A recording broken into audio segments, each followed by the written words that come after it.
Moi, j'ai commencé par le graffiti et à un moment, j'ai vogué sur les trucs de street art parce que je trouvais ça très intéressant de sortir de la lettre pure et de faire des personnages. Donc je pense ce genre de personnages.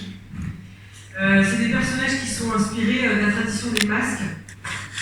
Et en fait, j'ai commencé à peindre ces personnages parce que quand j'étais ado, je me suis retrouvée confrontée en déménageant à Paris à la profusion d'images dans l'espace public qui est notamment dans le métro ou dans la rue, où on présentait des corps de femmes parfaites, toutes les mêmes.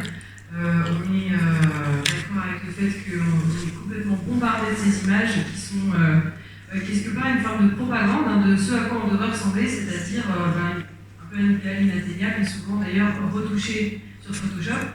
Donc en étant confronté à ces images-là, je me suis dit, mais non, mais moi, je ne serai jamais ça.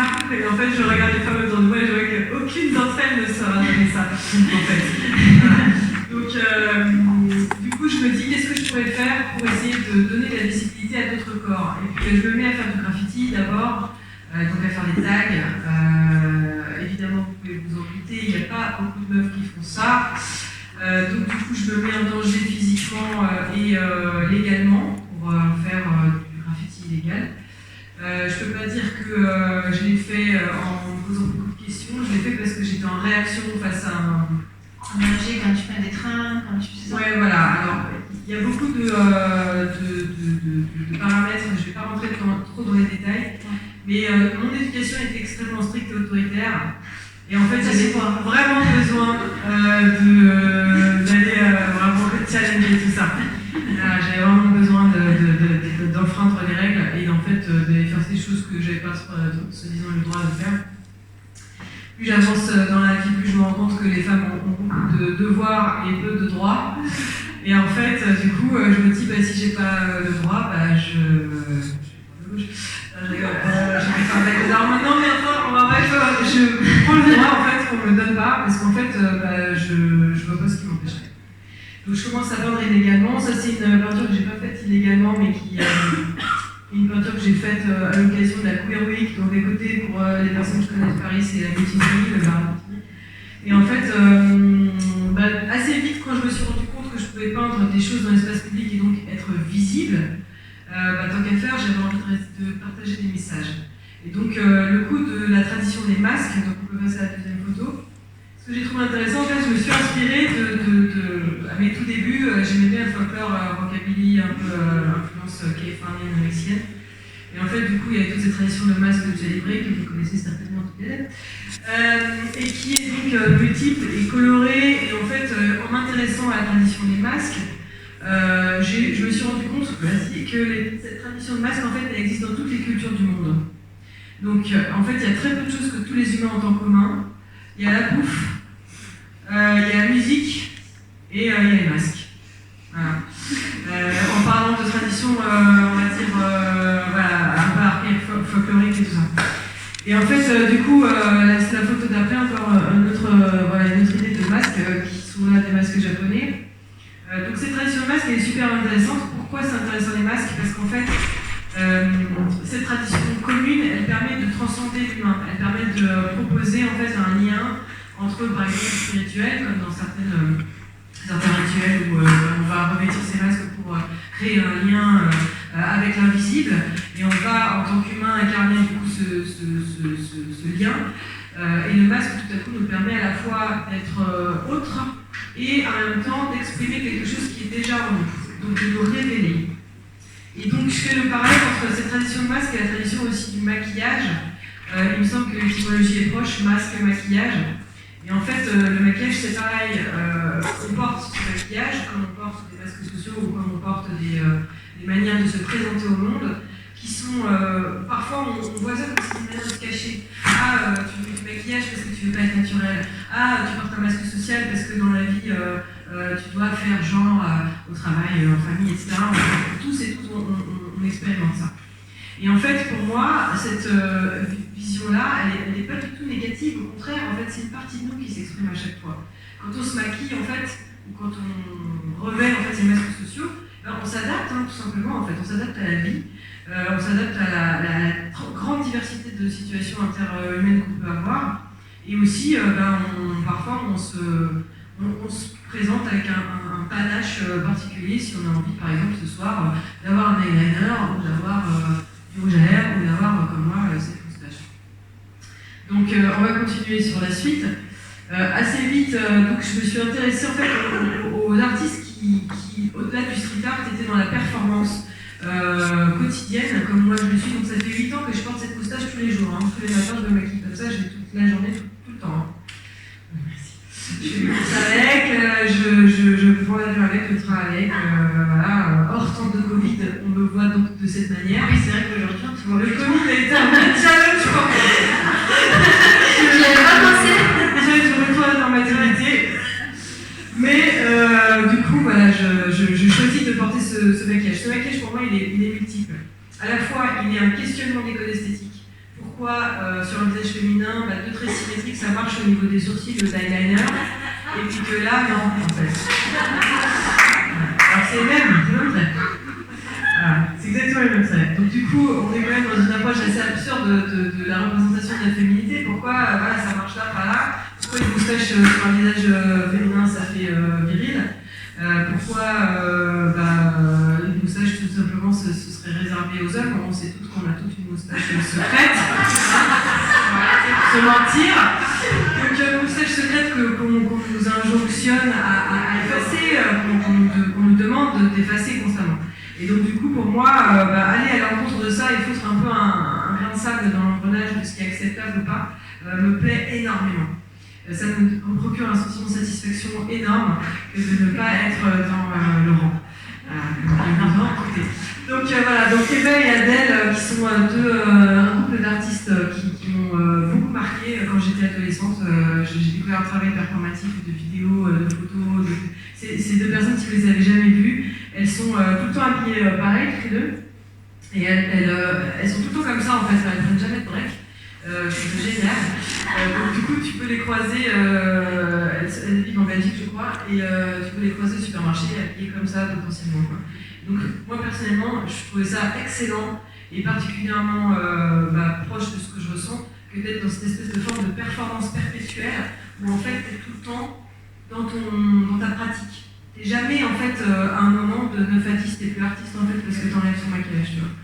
Donc en fait, pour moi, en fait, c'est vraiment une manière de pratiquer l'art au quotidien, dans évidemment aussi une forme d'activisme qui cherche à questionner ces codes esthétiques et cette définition du genre, et de ce qui est acceptable ou pas en termes de représentation.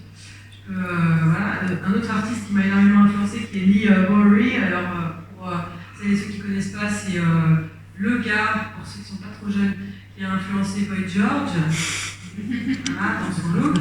Voilà, parce que les jeunes ne connaîtront pas Boy George. Mais du coup, là, on est dans une approche aussi de la performance qui est géniale, parce que Lee Bowery, c'était un Australien qui a débarqué à Londres dans les années 80 et qui fait partie des Cool Kids. Donc, il a développé tout un délire en fait, où il sortait en club avec des tenues complètement ouf et qui questionnait complètement justement cette définition de la masculinité. Il crée en fait des espèces de personnages complètement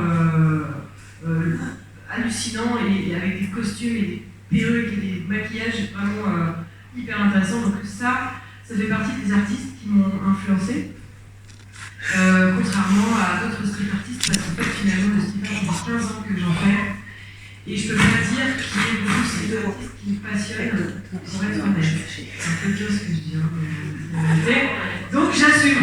Voilà, alors, parallèle intéressant, c'est que quand on s'est au téléphone avec Paris, j'ai parlé du fait que je trouve ça marrant d'être invitée à Toulouse, parce qu'en fait, pour les personnes qui sont vraiment toulousaines de cœur et d'histoire, mais ça. Et voilà, de ça. Vous avez vu les œuvres de Miss Van et Fafi, toute votre jeunesse, certainement, quand on se baladait à Toulouse, pour les plus jeunes. Et en fait, donc, du coup, moi, quand j'ai commencé le graffiti, en gros, il y avait 2 options. Ça, c'était Miss Van Fafi, quand tu te mettais au graffiti, donc il fallait peindre des petites meufs un peu sexy, avec des bébés animaux, tout ça. Soit des grosses lettres, des prises de risque, des trains, effectivement, ou des voies ferrées, des illégales dans la rue, hein, voilà. Des hauts immeubles, c'est ça. Donc du coup, moi j'ai commencé le graffiti, il n'y avait que ça. Il y avait soit sur féminité, soit sur masculinité. Et en fait, j'arrivais pas à me retrouver dans aucune de ces scènes-là. Et donc c'est pour ça que je me suis dit, je vais créer des personnages qui sont autres, qui me ressemblent. Voilà. Là, c'est en 2015, j'ai fait, petit à petit, évidemment, mon travail s'est de plus en plus politisé. J'ai pu aussi trouver les bons mots, parce qu'au début, quand on pratique, en fait, on ne sait pas forcément parler de son travail. Moi, j'ai mis du temps en fait, à comprendre ce que je faisais aussi. Juste au début, c'était un élan, il fallait que je crame, quoi. Il fallait que j'y aille, il fallait que j'aille peindre au max et que je recouvre un maximum de lieux aussi. C'était juste ça mon but dans la vie. Et en fait, petit à petit, je me suis posé des questions sur qu'est-ce que ça voulait dire aussi que d'être qui j'étais dans la rue, comment je pouvais m'approprier cet espace public, m'imposer en fait aussi dans cet espace, ne pas m'excuser d'être là, ne pas avoir peur aussi de prendre cette place. Et ça prend du temps aussi, hein. Tu fais pas ça tout de suite direct, ça prend aussi de prendre confiance en soi et de se dire voilà, je prends ce droit qu'on me donne pas, je le prends quand même en fait, fuck, je le prends.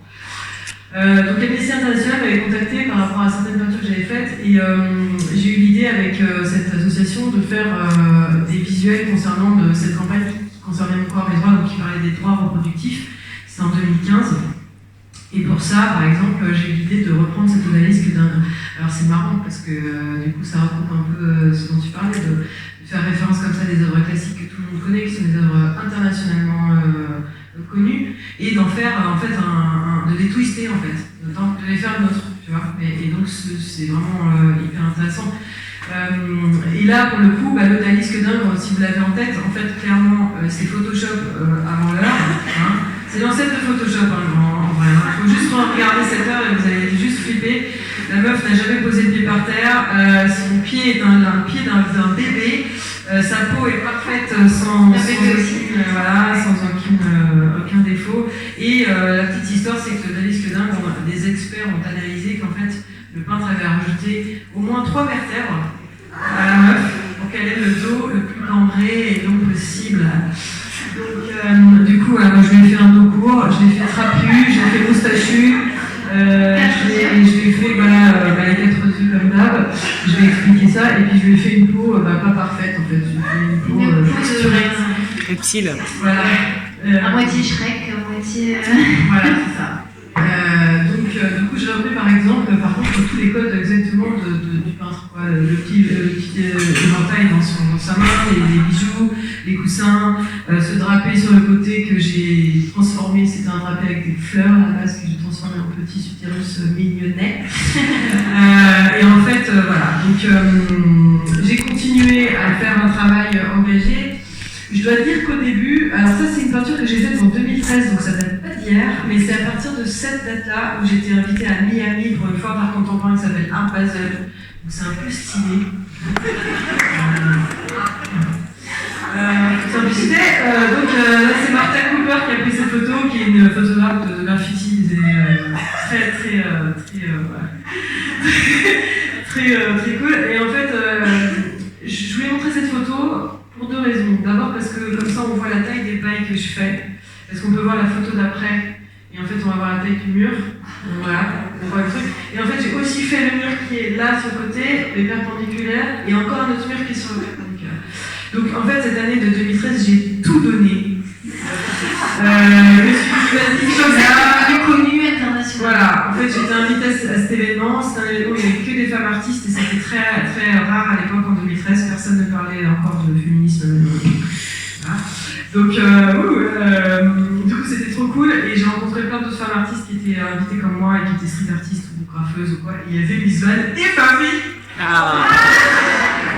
Tu leur as dit ce que tu pensais ou tu... Je leur ai dit mais j'étais pas là genre... C'est pourri.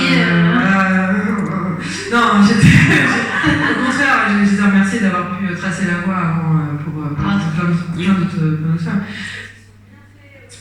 Elles se sont fait taguer dessus et voilà, elles ont tenu bon et elles ont marqué leur époque vraiment et elles ont tracé la voie pour beaucoup d'autres artistes, donc respect éternel à elles. Moi j'avais du mal par exemple, et là c'en est l'exemple parfait, j'avais du mal à peindre des femmes du coup, quand j'ai commencé à peindre. J'arrivais pas à peindre des femmes. Parce que j'arrivais pas à à me dire comment représenter un corps ou un visage de femme sans l'esthétiser, sans être, tu vois, tenter de l'améliorer. Et en fait, il y a un exercice hyper intéressant et très facile à faire avec vos proches ou quoi. Vous leur faites dessiner un visage de femme. Juste dessine-moi un visage de femme, disait le poète. Et ben vous remarquerez que ce visage de femme il sera toujours amélioré. Les yeux seront grands, les cils seront longs, le nez sera petit, la bouche sera pulpeuse, le visage sera fin, les cheveux seront longs. Et si le reste du corps suit dans ce dessin, ce corps sera proportionné avec mince, avec des gros seins, dans une position voilà, potentiellement de fragilité, tout en étant un peu fort. C'est très compliqué, très compliqué pour moi tout ça. J'arrive pas trop à le faire. Donc je me dis merde, comment. Parce que même en fait les images de féminisme que tu vois, c'est traditionnel, genre c'est la meuf We Can Do It, là, tu vois,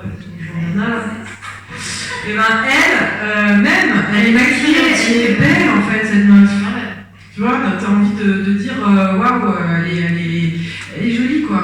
Donc du coup je sais pas comment gérer ça. Et puis quand tu dessines un visage du coup qui correspond pas à ces codes esthétiques là, c'est tout de suite très dérangeant en termes enfin, c'était compliqué pour moi, j'y arrivais pas. Voilà. Donc je me suis dit, j'arrive pas à dessiner ou à peindre. Mais en termes de symboles, j'imagine que tu renvoies. Oui, puis c'était encore une fois utiliser une image de femme pour produire des trucs attrayants au regard. Je sais pas comment dire, mais j'arrivais pas en fait à sortir de ces codes esthétiques. J'avais pas d'issue. Et en fait, du coup, à défaut de pouvoir peindre des femmes fortes, j'ai peint des hommes sensibles. Non, en fait, alors ce mur en particulier, il est plutôt marrant en plus parce que, en fait, il fait partie d'un projet que j'ai fait en 2012-2013 en soutien au mariage pour tous qui s'appelait 50 Cakes of Gay. Donc la rêve 50 Shades of Grey. Et en fait, on peut voir tout après. J'ai fait toute une série de murs comme ça avec des gâteaux de mariage gays. Et donc j'ai appelé ça 50 Cakes of Gay. Et celle-là, ce mur en particulier se trouve à Los Angeles. J'ai trop kiffé de faire ça. Et en fait, le but pour moi, c'était de pouvoir trouver un symbole qui soit inclusif, c'est-à-dire quelque chose que tout le monde peut comprendre et associer à quelque chose de positif. Tu vois, un gâteau, tout le monde a des bons souvenirs avec des gâteaux, des anniversaires, des fêtes, des occasions, quelque chose de convivial, de gourmand, c'est croquage, c'est gourmand, voilà. On est comme ça. Bon, du coup, je mets en place ce projet en me disant, ben ouais, en fait, là en France, pour la première fois de ma vie, je vois des gens manifester contre les droits d'autres gens. What the fuck? Qu'est-ce qui se passe? J'ai trouvé ça vraiment dérangeant et particulièrement antidémocratique et anti-laïque, ne l'oublions pas. Donc, voilà, je ne vais pas m'étendre sur le sujet, mais j'ai trouvé que c'était choquant en fait, qu'en France, dans notre pays, c'est notre culture de manifester devant notre gueule. Merde! Donc, qu'est-ce qui se passe à ce moment-là?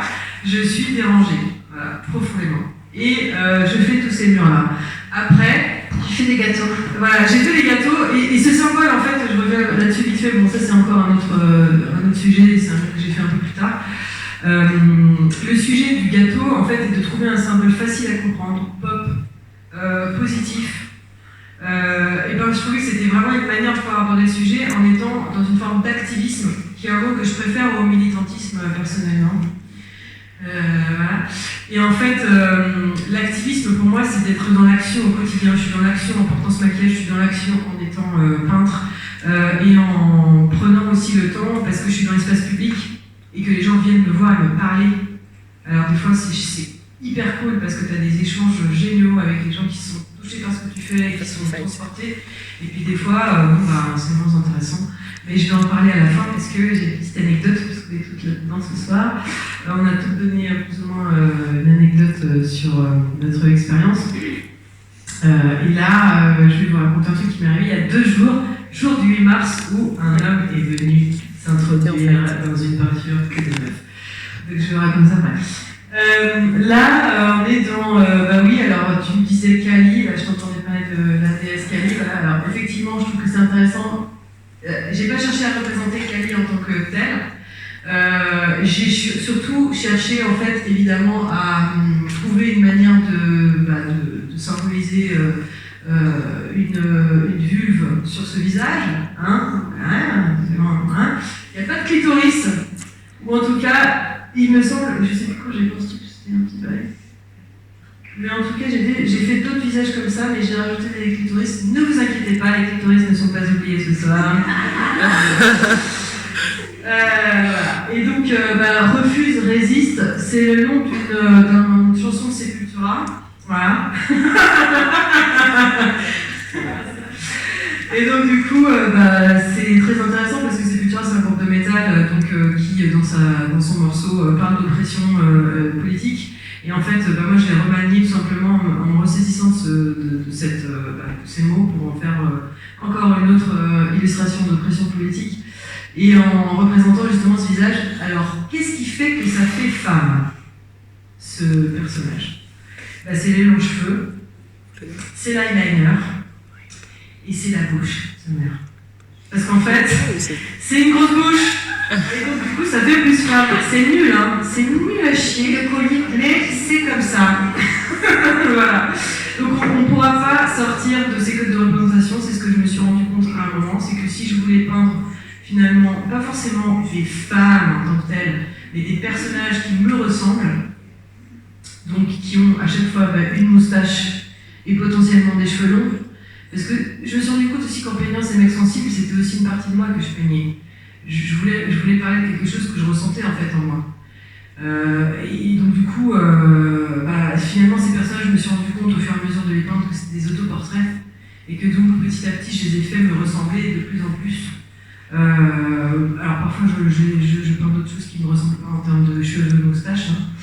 Mais je trouvais ça intéressant en fait de vraiment aller jusqu'au bout dans l'approche personnelle en fait que j'ai de mon travail pictural. Alors, continuons. Donc voilà, alors là maintenant, c'est un peu pour vous montrer comment je bosse, parce que je trouve que c'est intéressant de voir quand on peint un grand mur en fait comment ça se passe. Donc j'ai le permis en fait pour ce genre d'engin. Voilà, merci. Donc voilà, donc je conduis des nacelles. Là, je peux être, on voit pas très très bien le truc, mais ça doit être à peu près à une dizaine de mètres de haut. Là, c'était dans le quartier de Grigny, à Grigny, au quartier de la Grande Borne. Alors, pour ceux qui connaissent Paris, c'est un quartier. Voilà. Un bête de quartier. Ouais, j'ai trop kiffé aller là-bas. Voilà, c'est un quartier qu'on appelle sur TF1 quartier chaud. Et en fait, du coup, voilà, on voit en train de peindre ce truc, et la photo d'après, on va voir la peinture terminée. Donc voilà, en fait, petit à petit, je me suis mise à faire des duos comme ça aussi, de personnages, et puis un peu pour illustrer cette histoire de pluralité de l'être, de fluidité aussi autour de la représentation esthétique. Et puis, alors c'est là que je rejoins Agi sur son approche, parce qu'on se trouve des points communs, je trouve assez intéressant. J'adore utiliser moi des symboles effectivement un peu spirituels. Hein. Donc moi aussi j'ai été élevée en fait dans la religion orthodoxe, je sais pas si c'est le cas. Ah, tu sais que moi c'est orthodoxe, alors on est partout avec les bordels et les bling-bling, moi c'est ça. Sauf que moi ça m'a traumatisée en fait, parce que mon père était complètement obsédé et totalement pareil, donc j'ai pas du tout kiffé. Mais par contre, je me suis servi après de transformer ces symboles en autre chose. Donc au début de mes personnages, je faisais des personnages en forme un peu iconique, comme des portraits, comme des icônes. Et en fait, ça fait partie de mes influences artistiques, les icônes. Voilà. Donc on peut passer à la photo d'après. Donc voilà, alors j'en viens à ma petite anecdote de il y a 2 jours. Il y a 2 jours, j'étais invitée à Montpellier parce que, en fait, petit détail à la con, mais j'habitais à Paris pendant longtemps et maintenant je suis de retour dans les Cévennes où je suis née. Voilà, je suis bien contente, bien plaisir, j'adore. Bon, alors, et donc du coup, je me retrouve à peindre à Montpellier qui est pas si loin de chez moi. Et une association de meufs nous avait invités, on était, je pense, une bonne 50aine, pas toutes présentes, mais beaucoup de collages, donc pas forcément les collages avec des phrases qui ont peut-être eu lieu aussi à Toulouse, je sais pas qui est ici, mais aussi beaucoup d'illustrations de meufs qui font du street art et qui collent dans la rue, etc. Donc il y avait quand même beaucoup d'artistes qui étaient invités sur cet événement. Et en fait, pour la petite histoire, cette palissade, elle est sur le palais de justice. Tout ça donne un contexte. Je suis en train de peindre mon personnage là qui dit pas encore no.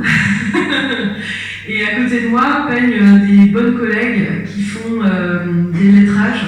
Je ne sais pas s'il y en a à Toulouse, mais en tout cas c'est une organisation assez prolixe qui s'appelle Douceur Extrême. Et donc là elles ont marqué anneaux mortes et survivantes.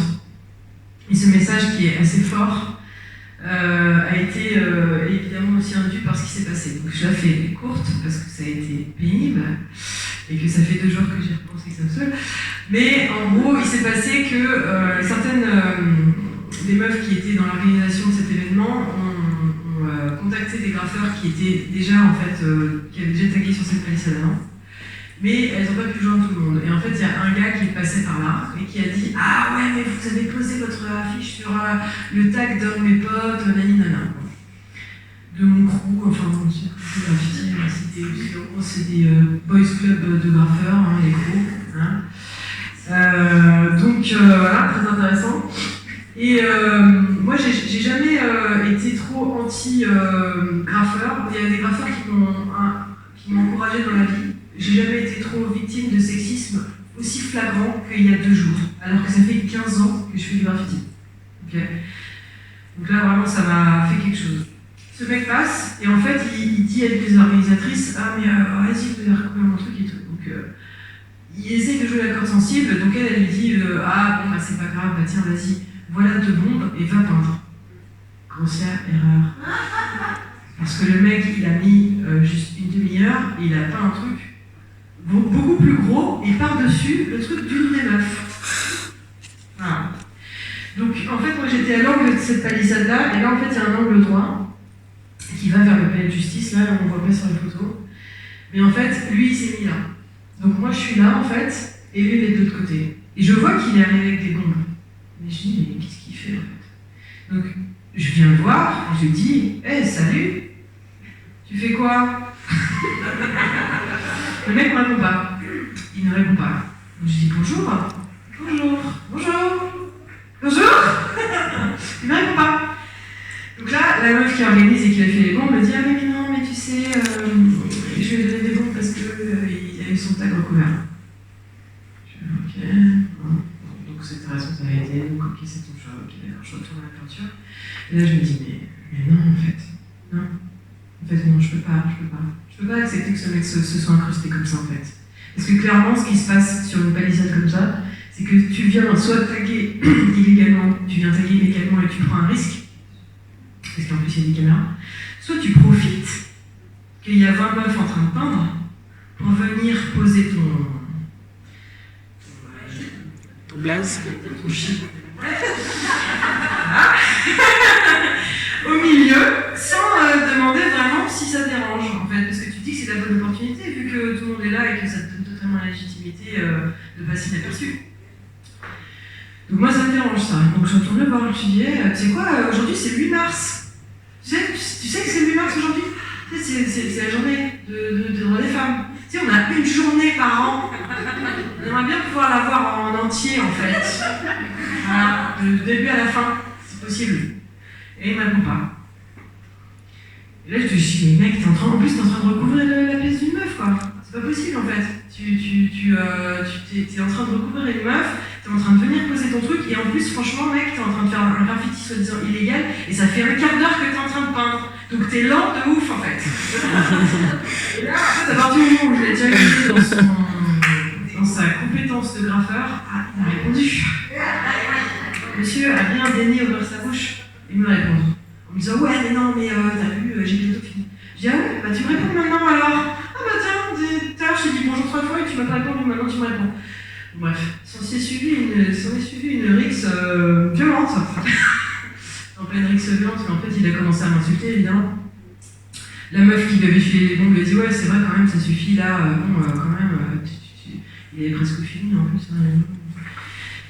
Donc en fait, elle lui a repris les bombes des mains, lui il a commencé à l'insulter, il a commencé à être vraiment très pénible. Donc moi, j'ai fait pour la première fois de ma vie ce que j'avais jamais fait, mais j'ai sorti mon téléphone et j'ai filmé. Voilà. Je me suis dit, qu'est-ce que je peux faire d'autre en fait? Qu'est-ce que je peux faire d'autre? Je peux pas me battre contre lui. En plus, clairement, il était en sous-nombre, on était genre 29 quoi, enfin, face à lui là. Donc quand il a vu que je sortais mon téléphone, il a commencé à réprimer un petit peu ses insultes et à dire ouais vous êtes débile, et il me dit c'est à cause de personnes comme toi qu'il y a des guerres. Je laisse apprécier ce moment de poésie. Donc là, je vais passer les détails, mais il a vraiment pété un câble. Moi j'ai pété un câble, j'ai hurlé dessus. Il a repété un câble. Et il y a une autre personne qui a sorti à son tour son téléphone pour filmer ça. Et il a levé la main sur elle. Voilà. Il a levé la main sur elle. Il l'a pas frappé, et il lui a fait un geste très, très violent comme ça dans le visage. Et en fait, et après, il s'est barré. Il y a quand même deux meufs qui sont allées après le voir pour essayer de lui expliquer tout ça, mais il voulait rien comprendre en fait. Il voulait rien comprendre, il voulait pas comprendre que ce jour-là, spécifiquement, il fallait juste qu'il ferme sa gueule et qu'il trace son chemin et qu'il s'arrête même pas pour me demander quoi que ce soit en fait. Et c'était chiant pour moi parce que j'ai vraiment passé beaucoup de temps à répondre à des interviews sur est-ce que c'est difficile d'être une femme dans le street art? Question qu'on me pose à chaque fois. Et à laquelle je mets un point d'honneur à répondre que j'ai pris ma place sans qu'on attende en fait la reconnaissance de ces mecs et que j'ai pris ma place en ne posant aucune question, en me disant j'y vais parce que j'ai envie, parce que ça me fait plaisir en fait et que je suis allée vers mon plaisir. Et donc à chaque fois j'essayais de temporiser en disant non mais en fait les mecs et dans le graffiti c'est quand même aussi des artistes, les gens les plus sexistes c'est aussi les institutions, c'est les musées, c'est les collectionneurs, c'est les curateurs, c'est les commissaires d'exposition, c'est les mécènes, c'est eux qui se sponsorisent entre eux, en fait, entre mecs, et qui nous invisibilisent. C'est vrai, mais malheureusement, j'ai eu affaire à cette situation il y a 2 jours qui me fait chier de ouf, parce qu'en fait, j'ai passé beaucoup d'énergie à défendre le graffiti, en fait. Et encore aujourd'hui, c'est une pratique que je défends, que je défendrai sûrement toute ma vie, mais j'ai détesté me retrouver dans cette position. Et en même temps, je ne pouvais pas faire autrement que de réagir. Et d'ouvrir ma gueule, parce qu'en fait, finalement, si je n'avais pas fait, eh ben, personne ne l'aurait fait. Voilà.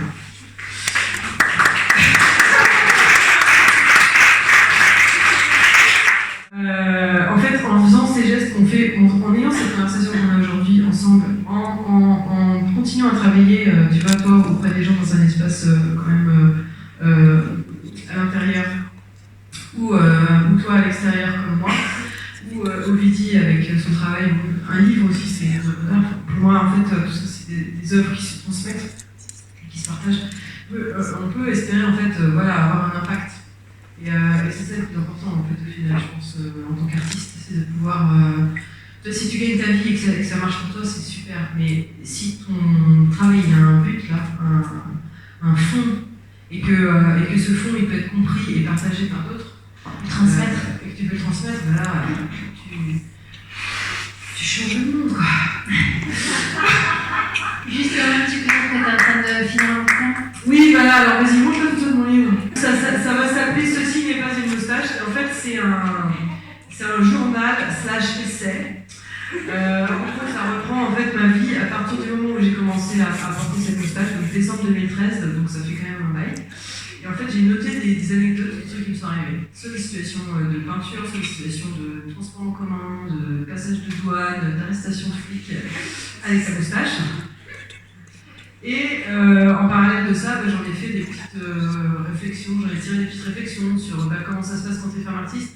Et c'est intéressant parce que du coup, on voit l'évolution de ma pensée et de ma pratique sur de 2013 à aujourd'hui, donc ça fait une expérience significative. Donc du coup, j'espère partager ce livre au mois de mai, juin, je ne sais pas encore. Mais voilà, ce sera ma prochaine œuvre d'art.